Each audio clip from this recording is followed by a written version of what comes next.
Coucou mes chers Cruddy Lovers, eh bien je suis en forêt en train de chercher de l'ail des ours.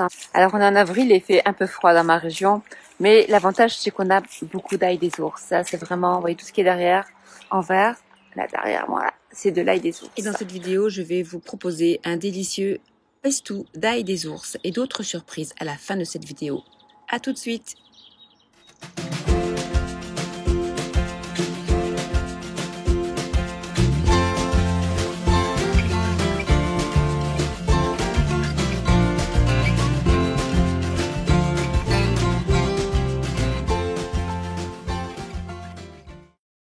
Et me voilà devant un magnifique tapis d'ail des ours. Elles sont vraiment magnifiques. Pas encore en fleurs. Alors pour bien les reconnaître, si vous avez un doute par rapport au muguet, eh bien vous frottez. Ah salut Litchi, qu'est-ce que tu fais là? Alors vous frottez, et oui, et vous sentez l'ail, ça sent l'ail. J'espère, hein, parce que moi j'ai peur des ours. Mais Litchi, maintenant il n'y a pas d'ours ici, voyons, qu'est-ce que tu racontes? Allez, on continue. Mais qu'est-ce que je vois là? C'est moi l'ourson. Eh bien, je vais vous parler de l'ail des ours parce que c'est moi qui le connais le mieux. Bah oui, l'ail des ours, je m'en sers tout le temps parce que lorsque je sors de l'hibernation, c'est la première plante que je trouve, surtout où il y a des chênes. Et l'ail des ours, c'est bon pour les vers intestinaux, pour la diarrhée, pour la constipation, pour les problèmes d'estomac, les ballonnements, la mauvaise digestion aussi, les voies respiratoires aussi, et pour le cœur. Oh, pour le cœur, c'est trop bon. Pour les problèmes de pression artérielle, c'est très bien. Au revoir tout le monde. Eh bien voilà ma belle récolte d'ail des ours. Je les ai bien nettoyés, bien lavés. D'abord dans un bain d'eau vinaigrée, quelques minutes, puis dans un bain d'eau fraîche. Je les ai ensuite bien essorés et je les ai mis à sécher sur du linge propre pendant plusieurs heures, en les retournant régulièrement pour que toute l'eau s'évapore. Car s'il y a de l'eau dans les feuilles, eh bien le pestou va fermenter et il ne se conservera pas très bien du tout. Donc il faut vraiment que les feuilles soient très sèches. Alors pour les ingrédients, des feuilles d'ail des ours, de l'huile d'olive et du sel pour la base.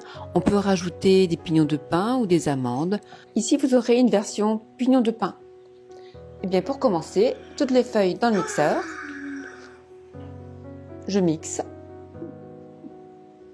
Et au fur et à mesure, je rajoute des feuilles. Et suivant la taille de votre mixeur, vous faites plusieurs bols. Oh, ça sent l'ail. Ah oui, Litchi, on sent bien les effluves de l'ail. Je vais maintenant ajouter mon sel et les autres ingrédients. Donc le sel, l'huile d'olive et les pignons de pin ou les amandes, si vous avez choisi de mettre des amandes. Je vais mixer très succinctement pour avoir des morceaux entiers de pignons de pin. Je continue mon mixage par à-coups jusqu'à obtention de la texture souhaitée, plus ou moins fine, selon les goûts. Voilà, avec mon mixeur, maintenant je peux aussi utiliser mon extracteur à jus, mon Jazz Max, qui fait aussi broyeur. Donc là vous avez le cône broyeur, qui est le cône sans trou, et vous allez l'installer sans le bout, donc pas de bout gradué. Et là vous pouvez mettre vos feuilles directement. Mais je vous conseille, en fait, là je l'ai fait directement comme ça, mais je vous conseille de couper les feuilles auparavant pour ne pas avoir de longs fils, car l'appareil ne casse pas les fils.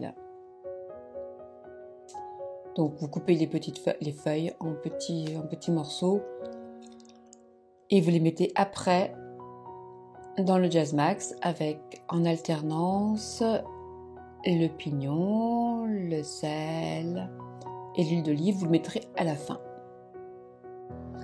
Alors là, vous voyez une texture tout à fait différente entre l'extracteur qui broie en douceur les feuilles et différent du mixeur qui mixe et qui casse les feuilles. C'est vrai que le goût peut être différent aussi. Perso, je préfère l'extracteur, même si c'est un peu plus long en effet. Alors, petit retour en arrière. Là, je vous montre la préparation des bocaux, donc à faire en amont, parce qu'il faut des bocaux très très secs aussi. Donc, je passe toujours mes bocaux à l'eau bouillante, ainsi que les couvercles, pour détruire toute forme pathogène qui pourrait détruire la préparation. Ce serait vraiment dommage quand même. Et me revoilà avec mon ail des ours, que je vais mettre maintenant en bocal, donc bien propre, bien sec. Alors, lorsque je remplis mes bocaux, il est important de bien tasser la matière avec la fourchette pour enlever toute bulle d'air qui aurait pu rester. On peut aussi tapoter tout doucement sur un chiffon pour bien faire sortir l'air qui pourrait rester. Ça, c'est vraiment une phase importante. Et puis, au fur et à mesure que l'on remplit, bien tasser, égaliser la surface et laisser au moins 3 cm pour recevoir l'huile. Pensez aussi, avant de mettre l'huile, de bien essuyer le bord du bocal, qu'il n'y ait pas de matière qui reste, avec un sopalin ou un chiffon très très propre. Et voilà, je verse mon huile doucement et je vérifie que chaque espace en soit rempli, en laissant un espace de 2 cm du bord. J'en ai fait aussi 100 pignons de pain, donc nature, avec sel, huile d'olive et ail des ours. Et là maintenant, je vais vous préparer une alternative que j'aime beaucoup, avec des tomates séchées, que j'ai préparé aussi moi-même. À l'occasion, je vous ferai un petit tuto pour vous montrer comment la faire. C'est très très très facile. À ce propos, laissez-moi un commentaire si vous désirez d'autres recettes, comme celle de la tomate séchée par exemple. Et voilà, je continue à mixer. Je rajoute mon huile, je rajoute mon sel.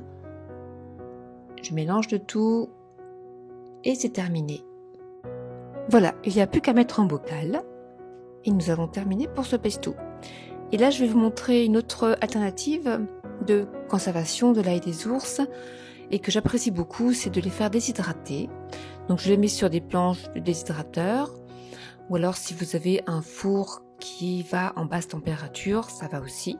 Il faut juste le laisser ouvert un petit peu pour que l'humidité puisse sortir. Et donc, il va sécher comme ça pendant plusieurs heures. La température idéale, c'est 42 degrés. C'est cette température qui va préserver intacts les nutriments, mais surtout la valeur enzymatique de l'aliment. Pour en savoir plus, je vous invite à aller voir sur mon site drauzana.com. Il y a un article sur les enzymes, très intéressant. Et voilà, c'est terminé. Tout est en pot. Alors pensez surtout à bien essuyer vos pots et à mettre l'étiquette avec le nom, les différentes particularités avec pignon ou tomate, etc. La date aussi. Alors le petit plus, eh bien j'ai récupéré les racines d'ail des ours dans la cueillette. Je les ai mis dans un petit pot avec un peu d'eau et demain je vais le planter ou dans un pot ou dans le jardin pour avoir en fait une petite réserve d'ail des ours chez soi. Tous les ans ça va repousser. Et voilà maintenant mes ails des ours séchés, déshydratés après 15 heures de séchage. Je les ai mixés et j'en ai fait une poudre auquel j'ai rajouté 2 cuillères de sel. Et là j'ai préparé un fromage ou un fromage avec de l'ail des ours, fromage vegan. Là vous avez aussi la solution de faire du beurre d'ail des ours. Et voilà, avant les petits rushs de la fin, n'hésitez pas à vous abonner à la chaîne si vous ne l'êtes pas encore, à activer les notifications en appuyant sur le petit pouce et la clochette. Merci, ça fait toujours plaisir. Alors on rencontre plein de personnes dans la forêt d'ail des ours. Et en l'occurrence, bonjour madame. Bonjour. Vous allez bien? Très bien. Qu'est-ce que vous faites? La cueillette de l'ail de l'ours, voilà. Ah. Cette saison, donc Vous en faites souvent? tous les ans, à la même période. D'accord. Et vous faites quoi après avec ça? Alors du pesto, je la coupe dans les omelettes, je fais aussi en chips. Ah, en chips, c'est-à-dire? Oui. C'est-à-dire que avec un petit peu d'épices dans le four. Ah, ok. Donc ça a le goût croquant et du coup l'amertume l'amertume de l'ail ressort bien, quoi.